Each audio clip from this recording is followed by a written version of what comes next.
état de droit, vahoaka mitady an'le atao hoe liberté d'expression, vahoaka mitady an'le hoe respect des droits de l'homme. Reo valeur zavatra telo sosonareo no takily vahoaka hatramizay amin'ny mpitondra.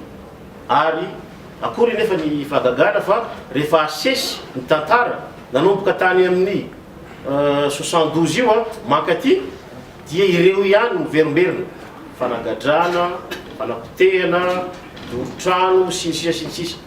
Ary izy nefa le manaporotra le vahoaka.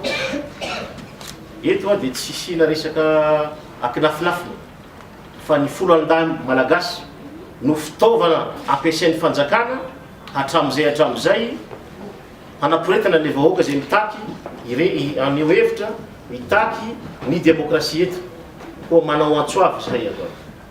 Zahay rehetrarehetra reto soloko tena eto atsaharonareo amizay ny fampiasana herim-pamoretana avy amin'ny folo andahy satria zanaka malagasy reo tamin'ny 2010 dia tadidinareo tsara ny herisetra teo amin'io lapany io Analakely io. Ny polisy no natao fitaovana tamin'izany ary dia iarahantsika malala ny tantara fa tsy verenana intsony fa ny androany dia mijery ny lasa hananganantsika ho avy tsaratsara koa fanoherana hoy zaho teo amin'ny fomba vaovao, fanoherana feno firalahina, fanoherana feno fitiavana fa tsy fanoherana araka an'le fataon'ny mpitondra hatramizay hoe reo dia olon-dratsy dia tsy mety samborony reo, tsy mety atao an'izao reo, tsy azo ekena tsony zany manomboka mivany androandroany ahatsiarovantsika ty 27 taona nisy présumé 72 teto Madagasikara. Fotoana zay tsy hoadino malagasy naovinanaovina.